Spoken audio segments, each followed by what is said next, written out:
This is Lisa from Mobile Tech Review, and today we're going to look at the Sony Xperia Tablet Z. This is Sony's latest and greatest tablet for 2013, running Android. And what's so great about it? Well, it's remarkably thin. Look at this, 0.27 inches thick. That is thinner than a pencil. That's 6.9 millimeters.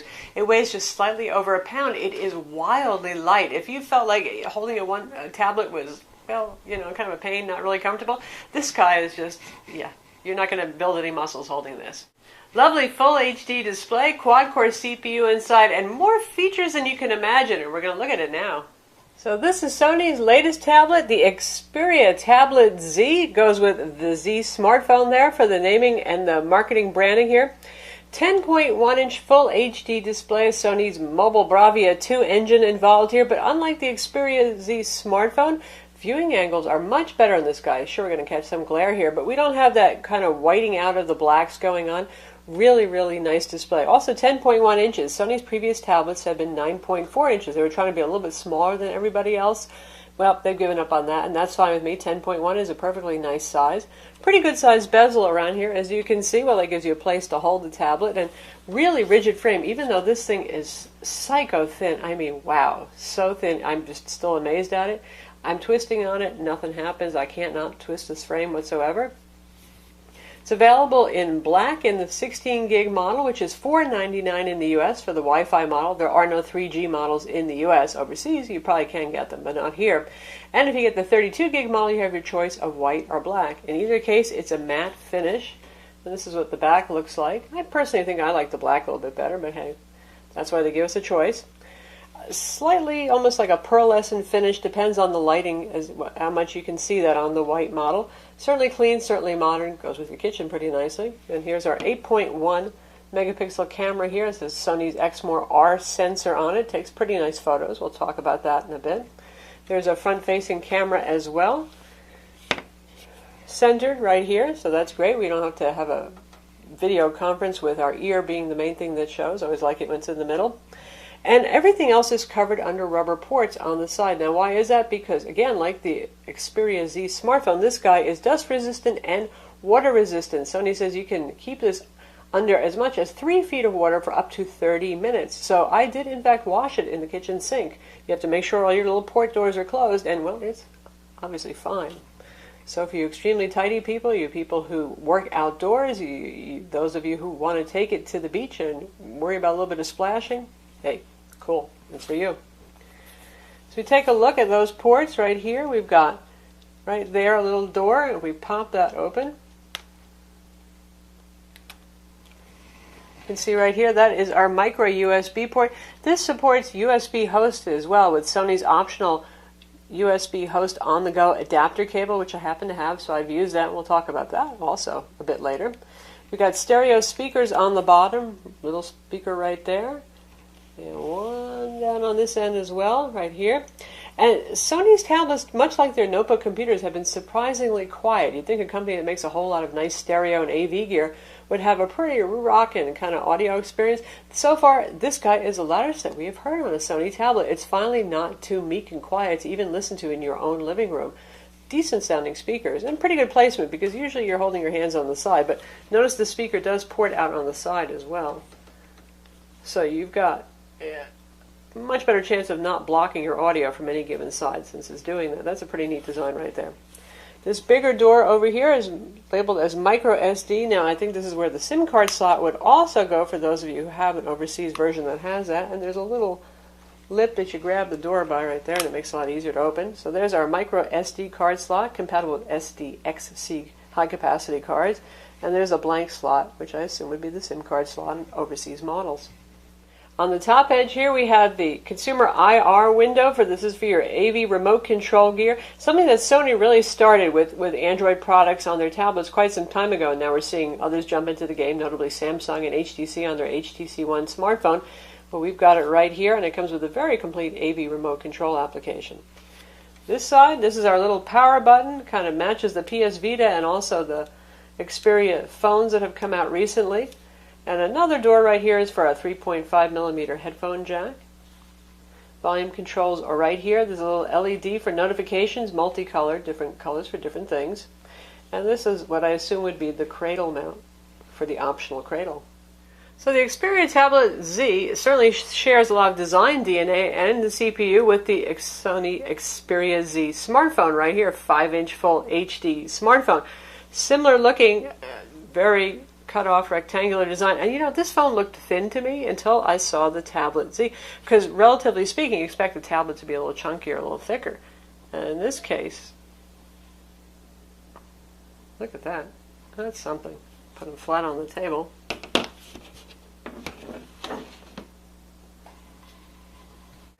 And now we've got them flat on the table. You can see that the phone is actually a little bit thicker. Pretty wild. And here for a little comparison, we have it with our Nexus 10 Android tablet right here. Both 10.1 inch. And you can see that the Sony is a little bit longer or wider across right there. Much lighter though, about 5 ounces lighter than the Nexus, and you can really feel it. And also a little bit thinner than the Nexus too. The Nexus doesn't look like the most svelte device, but it actually is fairly thin. So that's pretty impressive right there, but the Sony is still a little bit thinner than it, and obviously lighter. Now our Nexus 10 has an even higher resolution, crazy resolution display, but other than that you're looking at fairly comparable products. The tablet weighs 1.09 pounds, and again it is 0.27 millimeters thick, which is right now the thinnest tablet on the planet. For those of you who've had maybe an iPad with Retina display and have found that kind of heavy, this seems like nothing. It's trivial. In fact, this is about the same weight as my iPad mini with a fairly minimal case on it. So very easy to hold for long periods of time, which can make it good for reading also. One thing to note is it's an extremely rectangular design, isn't it? So when you're reading up and down, holding this in portrait mode, it might seem a little bit weird at first because it is so long across here, or it would be tall if you're holding it like that. You get the idea. You can see our home screen functions in both ways. But the full HD display, really nice for reading on, and the weight, just great. The tablet is running Android Jelly Bean 4.1.2, which is what we see on a lot of tablets and smartphones coming out right now. I think some manufacturers are avoiding the latest, greatest 4.2.2 because it is a little bit buggier, but I'm sure we'll see it eventually on this tablet. Sony has done some light customization here, not too much. You can see we've got our indicator up here for our 5 home screens. They have not loaded too many widgets on. There's a weather widget over here, a little note-taking application. Tap that and you can go into, well, there it is, your full-size note-taking interface. This does not have a digital pen, so you're going to be taking notes using the on-screen keyboard or your finger, by the way. And you can see right here, they've been doing this for a while, and this kind of goes back to the honeycomb days. We have our little apps symbol over here, and you just tap on that to get to your app drawer. A little translucent thing, nice and quick, indicator as to how many screens you have. And you can see up here we have alphabetical, or you can do it by most recent, recently installed, your own order if you want to order those up, tidy up yourself. And if you want to get to all of your settings, well, first you've got a lot of notifications down here in this corner, typical of Android. And we've got our wireless indicator, which doesn't really seem to keep up very well with what the wireless reception actually is. I notice it tends to take longer to update as opposed to actually looking at settings and see where your wireless reception's at. We've got the battery indicator right here with percentage. You can turn the percentage on and off. This also has a stamina mode. It can turn off the wireless radios when the device is sleeping to save power. And if we tap here on the time, we have our notifications, and we can clear those guys, and we can get to all settings by going right here. And here we have what look like typically your normal Android settings over here. We've got a couple of customizations though. Here we have our stamina mode, our low battery mode options for Xperia. Notice we have DualShock Wireless 3 controller. This is pretty cool. Take your DualShock Wireless 3 controller that comes with your PlayStation 3. Plug in that USB cable with the optional USB host adapter not included in the box, and you can pair these guys up. It's pretty much the same process as if you had a PlayStation 3. You connect it via the USB cable at first, they make good friends with each other, and then they're connected via Bluetooth. And then it has actually information also on how to get the controller to pair back up with your PlayStation 3, which is, you know, again, is just plug in the cable, hit the PlayStation button, and you're done. So finally, you can use the PlayStation 3 controller without actually having to root your tablet, which is pretty cool. And for those of you who are not sure what I mean, right here we have our PlayStation DualShock 3 controller. And here we have the cable that comes with, and on the end I have attached that Sony USB host adapter that they sell in Sony style stores, other stores. right there. So you can actually use this guy to attach things like flash drives and all that. Now, previous Sony tablets have had USB host as well. The nice thing is now all your media actually shows up from removable stuff, whether it's a card or a flash drive, in associated multimedia applications. You don't have to go hunting for those videos or those music files. They'll just show up in your music and video players. Good stuff there. Other settings of interest, we have the Sony Entertainment Network option over here because there's a whole bunch of Sony stuff on here, including PlayStation mobile gaming, so you can set up your account with that. And developer options are right there, invisible. For you more technical types, it's not hidden. You don't have to press on the build number 17 times just to get it to show up or anything like that. And for our storage, well, we have lots of stuff installed on here, but you can see this is the 32 gig model, and we start out with about 25.68 gigs available to us, and I've installed lots of games and other things on there. We have an SD card installed and support for USB mass storage right there. So, good stuff. Inside, we have pretty good specs. We have a quad-core Qualcomm Snapdragon S4 Pro CPU running at 1.5 gigahertz. It's not the Qualcomm Snapdragon 600 we've seen in the Samsung Galaxy S4 and HTC One smartphones, but it's pretty darn fast CPU and it benchmarks very well, and I'll tell you all those numbers in a minute. And honestly, you know, Android, because there's so many models to differentiate, they become a little bit like PCs, where feeds and speeds are one of the big competitors, and we're just going so fast with CPU upgrades that you don't have to worry about it that much. As long as you've got something really pretty darn fast in there, you're good. This is really pretty darn fast. It's one of the faster tablets on the market. There will always be something faster coming. Don't worry about it. All the games play just fine on this CPU and a variety of other top-notch CPUs, and the games are typically the most demanding. It has 2 gigs of RAM inside. It's available with 16 or 32 gigs of storage. In the United States, 16 gigs will cost you $4.99. 32 gigs will cost you $5.99. And that's typical Sony launch prices. Knowing them, you know, 5 months down the road, it'll probably come down by $100 or so. And it's a little bit on the pricey end, I think, because there's so much price pressure on Android tablets. I'm not saying that this product isn't worth it. It certainly has a lot of great features, but it's hard right now because everybody's trying to do a race to the bottom with pricing. That said, it is priced competitively with the Nexus 10, so not so bad there. And also, obviously, with the iPad with Retina display. The tablet has NFC, that I already mentioned, that has that consumer IR remote. We have dual-band Wi-Fi, Bluetooth 4.0, a GPS with GLONASS, works perfectly well on this as well. Front-facing camera for video chat. Well, you can also take selfies if you want. And we've got that 8.1 megapixel rear camera, which is a pretty decent camera. Let's take a look at that. So here we have one big viewfinder, and right now it's taking a look at the Sony Xperia Z phone, which is a big reflective mass, a little bit hard for it to focus on. Not a whole lot of controls right here. Here's our video recording button, there's our camera button. We can switch our cameras right here. We have quick access to gallery. Some tools, settings right here. And the reason there aren't that many settings is because you see this little right here, this little icon? This is intelligent auto mode, which you see on Sony's NEX cameras and also on the Xperia Z and ZL smartphones. So right now it's taking care of most of the settings for you, so it's not showing you the full gamut of things that are available. But you can see we have normal, we have the video camera, burst mode, panorama mode, effects, all sorts of stuff. So let's just switch to normal so you can see. Now we got our HDR option, EV exposure, and a lot more stuff is available here for those of you who like to take pictures using your own settings.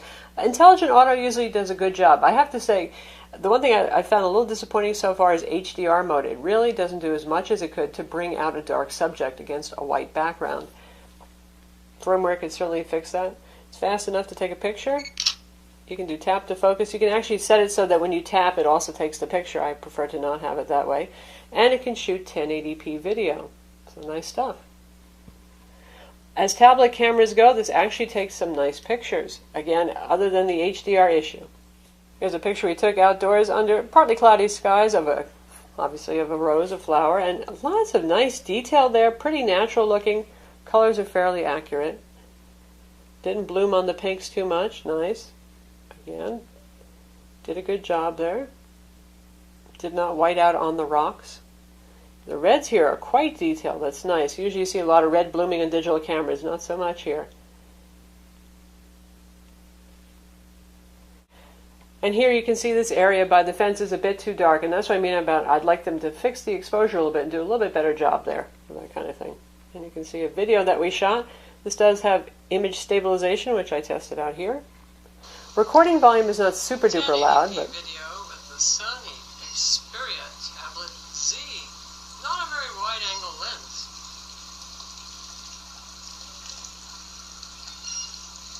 Now I'm going to walk to test image stabilization. I'll try not to fall in the pool. so there you have a 1080p video recorded with the camera. Not bad for a tablet, I have to say. And given how light this is, you might be tempted to actually whip it out and use it for photography and videoing. In terms of applications, I've put obviously a lot of benchmark applications on here and some games. Chrome is the included browser. The old WebKit browser is not to be found. That means no Adobe Flash preloaded either. I did install both browser and I sideloaded Adobe Flash and that worked just fine on here. You've got the full suite of Google applications on here, the YouTube player, Gmail, email application, Google Plus, the new Google settings over here so you can control what everything is about. Google Maps is on here, navigation as well. Then you're probably going to want a MiFi hotspot or use your smartphone's hotspot feature if you're going to be navigating on the go, or you could pre-download your maps too. We have an FM radio over here which has a kind of soothing visualizer. It actually has quite good reception. I was impressed with it. Crackle is preloaded. That's Sony's thing for streaming video. It works fine on this. Generally, Crackle works better on Sony products than on other brand products. Behaves well, not flaky. We've got our PlayStation mobile gaming over here, which is pretty neat to have, though the selection of games I saw wasn't all that exciting compared to what's on the Android market. We've got Sony's own video player, and we've got their Walkman music application, as well as the standard Google Play applications for playing your multimedia files and Google Play books as well. Sony also preloads their music and video unlimited applications for those of you who are customers of those services. Netflix is preloaded as well. They don't mind if you use other people's streaming media services, clearly. We've got Track ID on here, so it can ID your music track. Xperia Link, so you can get friendly with your Xperia smartphone, basically to use it as a mobile hotspot more easily in case you find that a daunting task. Their social life application for Twitter and Facebook. I've tended to avoid that for as long as Sony Xperia tablets have been around. It's not that the UI is bad, but it's always either been a battery hog or a little bit quacky. So I'm still testing that now to see how it runs on this tablet. And we've got their AV remote control right here, and there's a quick launcher down here, which is nice. So no matter what you're doing, you can get to it quickly. And it's the same UI we've seen on previous Xperia tablets. So every device has its icon. You can power them independently and say we want to actually control the device. Really, lots and lots of options right there. Pretty much replicates everything that you've got on the remote. That's nice, and it supports swiping up and down to change the volume and sideways to change the channels. Works pretty well. Now, Sony's supposed to offer a TV sideshow application for those of you who want to also get information on programming that's available. There are actually quite a few apps in the Android Play Store that give you that same functionality, but funny thing is when I tried to download it from Google Play, it said it wasn't compatible. Go figure. I'm sure Sony will fix that soon. As we'd expect for something with a fairly powerful CPU inside, it has a responsive enough web browser here. Nice with the full HD displays. Text is very sharp and easy on the eyes. It's likewise, again, like I said, really nice for reading ebooks, but great companion for content consumption right there, just because of the sharpness and the clarity of the display. It's a pretty bright display, not wildly, insanely bright like some of the Asus tablets that we've seen, but it's certainly bright enough for even a bright room. One thing I don't like about it is the glare. This is a pretty darn glary display. I'm sure Sony's going to have a field day selling matte screen protectors for this just to cut back on the glare. But other than that, works pretty well. We can check out a streaming YouTube video to see how it plays. And we'll look at our Optimus G Pro video review.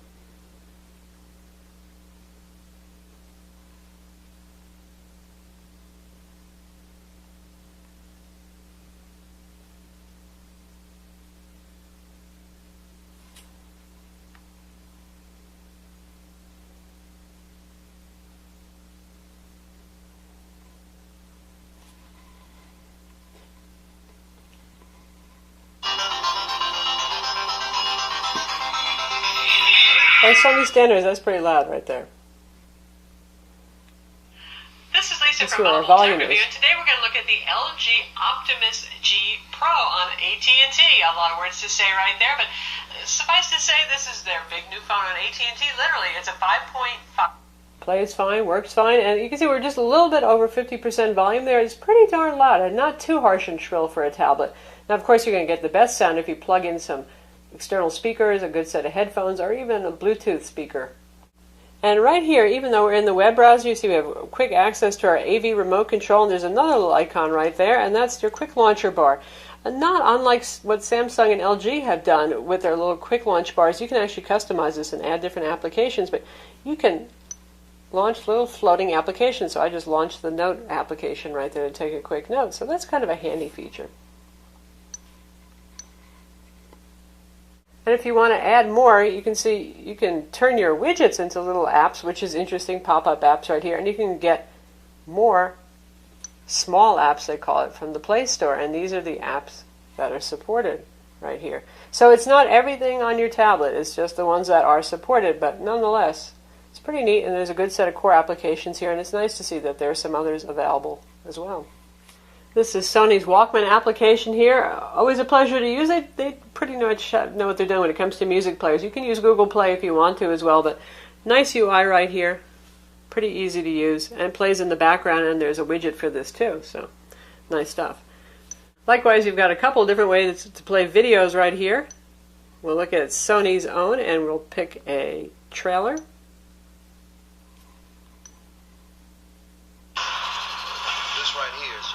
Full 1080p trailer right here, MPEG 4. American team hasn't won in the last 15 years. I want you to coach my crew.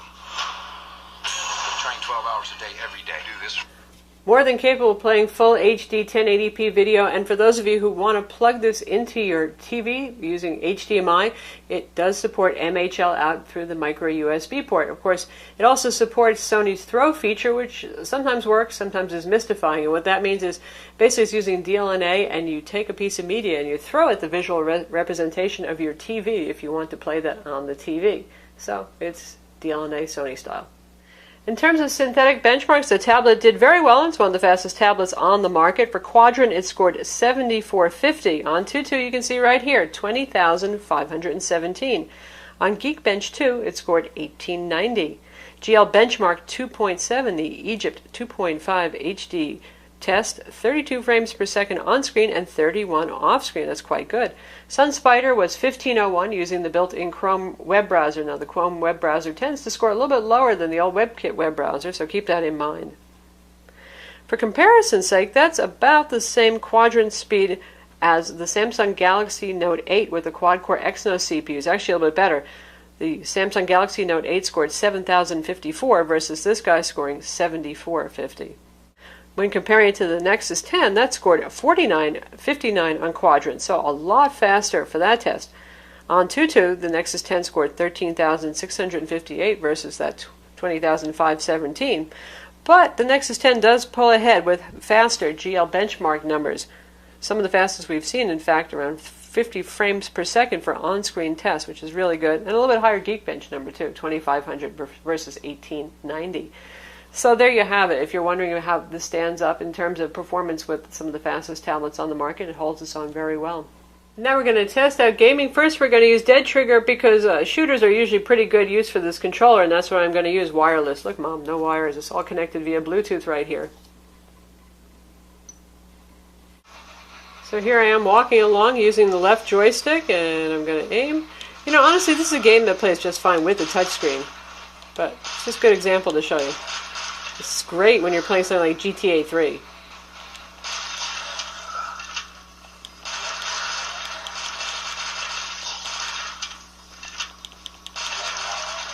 So now we've destroyed our zombies. You can see it looks just fine. It plays just fine. The controller works nicely. You could also use other controllers if you want, USB-based ones, if you have the little USB adapter. And GameStop's Bluetooth controller also works. And now for something a little bit less blatantly violent, we have Bard's Tale here, which is a pretty demanding game. And this is the high-res version that's about 3.6 gigs to download. So you've got all the good stuff right here. Come to me. On the move!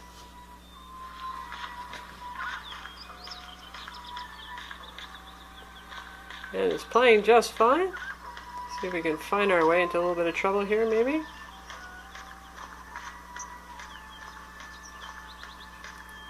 Nobody wants to talk to me? Oh well.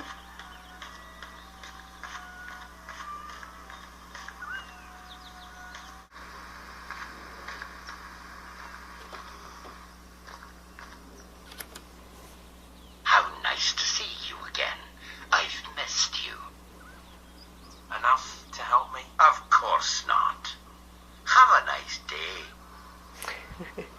Ah, the friendly people in Bardstown. As you can see, it plays absolutely just great. Looks nice. Nice detail here. Full HD display. Nice vibrant colors. Very, very enjoyable. So how about battery life? Full HD display, quad-core CPU. Those are pretty power hungry. Thin design. There's room for a 6,000 milliamp battery in here. That's a bit smaller than some of the competitors like the Nexus 10. I know people have been worried about the battery life. And you know what? So far, I haven't even used stamina mode to power down the wireless radios overnight. Battery life has been quite good on this. I would say so far we're averaging about 7.5 hours of streaming video playback. That's quite good. That's with the brightness set to 50%. Now, this guy can get wildly bright, but I don't feel like I need it. 50% is actually pretty comfortable. If you do jack the brightness up to the maximum, you will see battery life degrade quicker. So keep that in mind. If you really want to run your tablet bright, then battery life might not be so good for this. But at 50%, we're using auto brightness, which is actually quite good. It's not like Samsung where it makes everything too dim or twitches a lot. It's kind of like the HTC One. Everything is nice and bright, and it's not overly responsive. Well, if you do that, then you should be able to get 8 or 10 hours use out of the tablet. So that's not bad, especially given how skinny it is. So that's the Sony Xperia Tablet Z. It's available, just starting to be available now at Sony style stores. Maybe a couple of other retailers will have it. Your choice of black or white, depending on the capacity that you choose. As ever, thin, light. This is Sony doing what they do best, to be honest. Just making something as thin and light as possible with a lot of nice cutting-edge features and a good display. I'm Lisa from Mobile Tech Review. Visit our website for the full review of the Xperia Tablet Z, and don't forget to subscribe to our YouTube channel.